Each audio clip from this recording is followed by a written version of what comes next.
The Beckhams sneered when they received a call for help from Meghan and Harry. "Hello, friends! Welcome to breaking royal news about the notorious hypocritical couple, Harry and Meghan Markle, on our Royal Trust channel. The Sussexes may take a cue from the Beckhams in terms of effectively establishing themselves in the U.S., according to a feature in The Telegraph.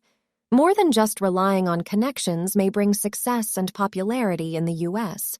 David and Victoria have put in a lot of effort. In America, where effort is everything, grafting, not grifting, is essential. But not everyone is able to figure out how to win over the U.S. Few believed David Beckham and his wife, who appeared to be fame-hungry, would have much of an influence when they landed in Miami in 2007 to promote soccer. When Harry and Meghan first arrived in America, they were welcomed with much more fanfare than David and Victoria Beckham. But as they are learning, it's a lengthy game. The Sussexes, whose fame is dwindling quickly, may learn a lesson from the Beckhams. There is no denying David and Victoria's success. The past Friday was a turning point. Argentina's great Lionel Messi suited up for Inter Miami, also known as the team Beckham co-owns, on a steamy Florida night. It was a victory for Beckham to land one of the most renowned players in the world for a U.S. team, and it raised Inter Miami's status even further. The club, which had its first home game just 3 years ago, is currently worth $600 million. It serves as just one example of how David and Victoria have had glitteringly successful lives in the U.S. They not only possess all the trappings of the American ideal, including a $23 million Miami Beach home, Eva Longoria, Kate Beckinsale, and Tom Cruise at the tip of their fingers, a close-knit family, and rich Floridian in-laws, the Peltzes, but they also serve a meaningful function in the country. Victoria is likewise seen as a striver, despite the fact that her fashion and cosmetics lines are still viewed as modest by U.S. standards. Through many appearances at New York Fashion Week, she has expanded her brand in the U.S. Both Beckhams were represented by public relations guru and the outside organization founder Alan Edwards at the beginning of their professional lives. He speaks positively of the couple's persistent efforts to establish brand Beckham and expresses his admiration for their long-term perspective. According to Edwards, Victoria was adamant about starting a firm in the fashion industry. She set out with complete dedication and passion to build her label and become a successful designer. David had a similar level of dedication to his goals. When I first sat down with him in Manchester, he talked about his belief that football would become massive in the U.S. and also about his passion for the women's game, recalls Edwards. They always acted morally and worked tremendously hard to establish their success in America. Everything they've done has grown organically, naturally, and most importantly, authentically. The Sussexes could not be described in those 3 words. After being recently labeled grifters by a Spotify employee, the pair decided to mutually end their $20 million contract with the streaming giant. Their sole program, Archetypes, was canceled after 1 season. They continue to collaborate with Netflix, for whom they inked a rumored $100 million agreement in 2020, promising to concentrate on creating content that informs but also gives hope. But to yet, all they have produced is the uninspired documentary Harry and Meghan, in which they mostly criticize the royal family. And regrettably, this is the root of their problem. The public is intrigued by their complaints about King Charles and the Prince and Princess of Wales, but not really interested in anything else they may have to say, as seen by the biography of Harry's Spare, which has sold in record numbers. Comparatively, the Beckhams are sometimes the ones who start the joke. Victoria memorably referred to her husband as golden balls in an interview, rather than being upset by it. They have seldom complained publicly about the harsh treatment they frequently receive from the tabloids. The Duke and Duchess of Sussex's attempt to rebrand themselves in the U.S., according to India McTaggart, royal correspondent for The Telegraph, and ultimately what they currently sell is a finite story that appears to be running out of the road for their American audience.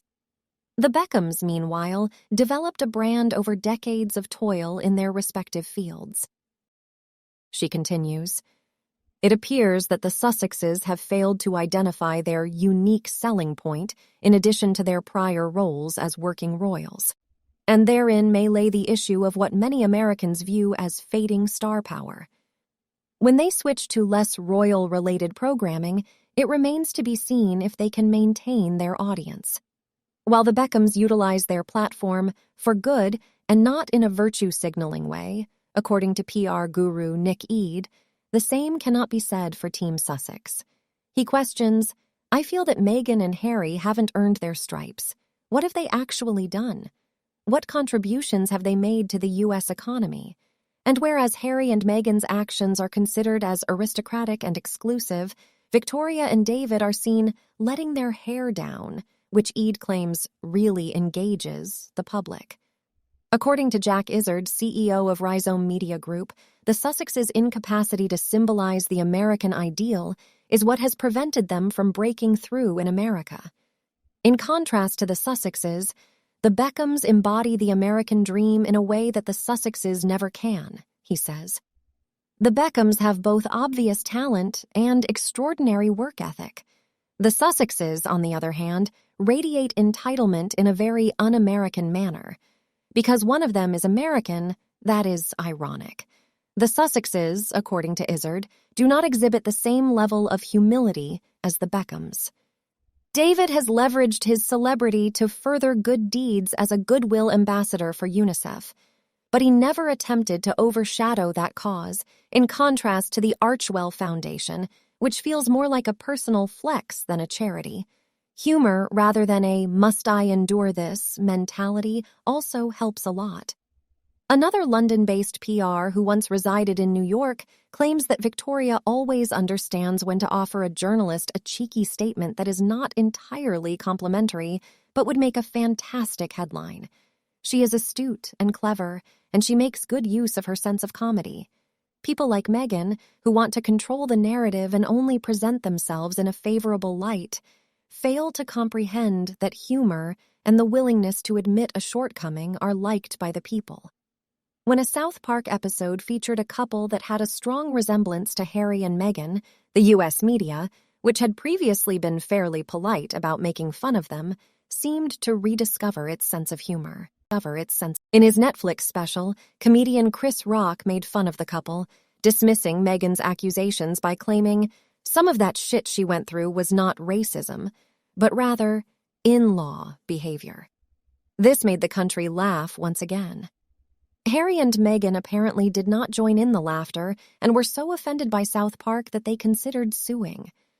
It seems that things aren't going so well for the Sussexes over in the United States.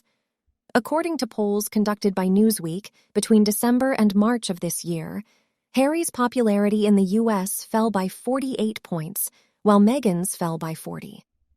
The question of family values is another factor. Showing that you have a good family unit is more important over there than it is here, claims the same PR.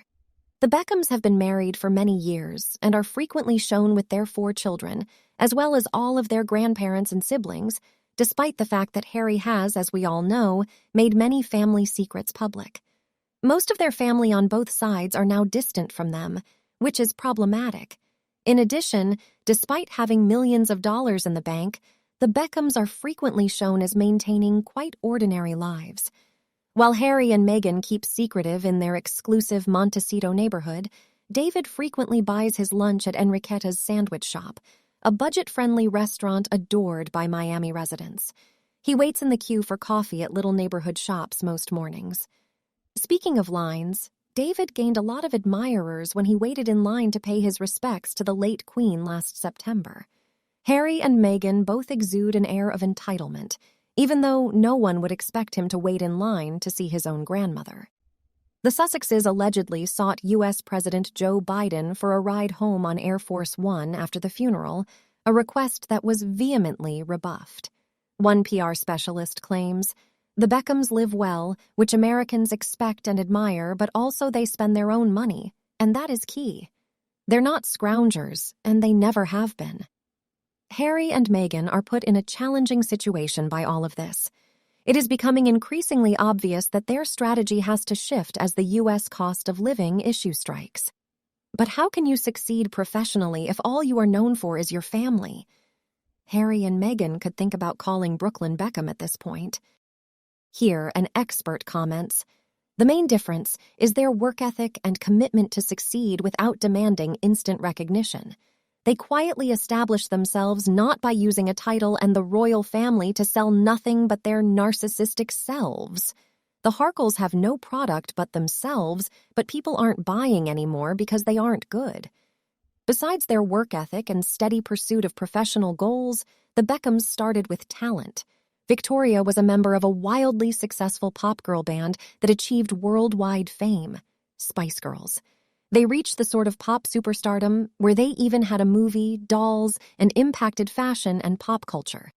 David was a soccer player who became so known for his sport that even Americans who mostly don't care about soccer knew who he was. His dating Posh Spice didn't hurt. Nobody would have ever heard of them if David sucked at sports and just sat around playing Xbox, or if Victoria was lousy at synchronized dance routines and singing, and instead sat around trying to hype her no-talent self up on social media and rage-tweeting about anyone who dared suggest finding a more achievable career. Moreover, they are both famous in their own right. Early in their relationship, Victoria was the bigger name in the relationship, but David was making a name for himself. I'm not sure that David would have reached the same level of commercial success outside of soccer as he has without Victoria. He would have done well on his own, but being with Victoria raised his profile. That said, I'm not sure Victoria would be the most name-recognizable of the Spice Girls post-breakup without David. Their individual brands are twice as strong because of their couple brand. Plus, they seem to be a decently solid couple who have managed to maintain a very public relationship for 25 years. That's the thing about the A-listers. A lot of them actually have talent. They paid their dues over time, fought and endured to get to where they are. Not many of them are overnight successes, and they still grind today to maintain their position. But Meghan wanted a shortcut because she's got no talent in acting. She's very lame and mediocre in acting, but her ambitions far exceed what she can offer, so her only way to make it is to marry someone who can make her career happen. Started with Trevor, and when that didn't give her the glory, she set her sights on royalty, and with a few connections, she got to date and marry Prince Harry. Now, she expects Hollywood to bow down to her just because she's royalty. She didn't realize, because she never socialized with them before, that A-listers are cliquish. They won't let you in unless you paid your dues. Sure, she got multi-million-dollar deals and she thought A-listers will come groveling to her, but I think they saw right through her that she used royalty and BLM to secure those deals, but she's got nothing to show for them. Still talentless and lazy. Victoria and David have not had a bed of roses, even with infidelities. But Victoria and David are a team. The two have formed a team. David went to play in Spain. Victoria went with him to Spain. When Victoria has problems with her stores, David supports her. They are a team. That is what made their marriage last until today, despite David's infidelities. The fact that they were a team more than a romantic couple that has concrete, viable projects. The Harkles want to change the world. What project is that? The Harkles constantly walk by taking pictures of each other and holding hands. But Meghan is always the one looking to shine. It doesn't matter if the act is Harry's or hers, she always wants to be the center of attention. Victoria and David don't act like that. Victoria doesn't interfere to remove David's microphone. David doesn't do it with Victoria. Meghan? Yes, she always does. Except with Spare, in which she stays out of it because that way she evades responsibility for having incited Harry to write that nonsense. Meghan doesn't know how to work in a team. And it affects Harry. They both go down for it. The thing all that the duo cared about was instant gratification. Like Megaleer used to say, "I can't believe I am not getting paid for this." For her, she disliked the idea of doing anything for free. Even doing charity for her is the means to get some money in return. She is money-minded and doesn't see much worth in anything else. She never wanted to integrate herself into the customs and culture of the royal family. There is a saying that old money never feels the need to flaunt the money, whereas someone who ended up making that money via a shortcut would always feel a need to flaunt it, would always feel a need to belittle others to feel important. Her entry into the royal family was the biggest freaking shortcut I had ever seen in my life. The next thing we know, she is sharing a stage with the Queen. She is doing official trips. People are bowing to her. It all got into her head. All of a sudden, she disliked that Catherine and William were getting more importance than her. Instead of looking at her bowl, she cared more about who was getting more sausages than her oink Harry. If only she had compared her older life with her new royal life. Also, what David Beckham had to wait in line for, Meghan got to experience it instantly. Look at how many privileges she was bestowed right off the bat. She is clearly dim-witted. I am convinced 100%. Remember when she had her Sayonara Zara party and gave all her old clothes away to her friends because now she'd made it, she'd never need to sully her wardrobe with those sorts of presumably cheap and nasty clothes again. That is why she wanted to flaunt her expensive designer clothes both pre-royal and as a royal, even though few ever fitted her properly. And it truly was flaunting, showing the plebs that she was wearing high fashion, so had clearly made it. She's now between a rock and a hard place because she isn't being given the opportunity to beg or borrow from expensive fashion houses, because she no longer has the royal connection and might even be having to pay for clothes out of some agreed allowance that is unlikely to stretch to the many thousands of whatever currency per dress. She could, of course, buy from the high street, but her vanity wouldn't let her. It simply has to be a designer name, doesn't matter which designer as long as it isn't from a shop, so she ends up looking like a rumpled flamingo with an increasingly long band of gold jewelry stretching up her arm, all to prove how rich she is. The thing with the Beckhams is not just that they're willing to work hard over time, but they both have something to sell. He's about soccer, football, and she's got a fashion line. No one minds them living large because they've earned their money. What do the Harkles have? The constant rehashing of their royal pain. Harry has his interest in veterans, which he could do something with, but he has to walk a fine line. You don't want to be seen to be making bank off the backs of veterans. So while I don't think anyone would begrudge him earning some money with veterans initiatives, he can't be seen to be living as he has sent a flunky back to Cali on the private jet to fetch the forgotten polo gear. And what can Meghan offer? What's her brand? What is she selling? Something vague to do with women. So far, all she produced was 12 boring podcast episodes complaining about stereotypes. She doesn't have any clue what issues are pertinent to women today. And we're all pretty turned off by her moaning about oppression. Do you think comparing the most damaging royal couple to the Beckhams is an insult? Let us know your thoughts below in the comments section. We hope you have found this helpful video. Don't forget to leave a like, share, and subscribe to the channel if you like it. Thank you for watching this newsletter. See you in the next videos. Goodbye!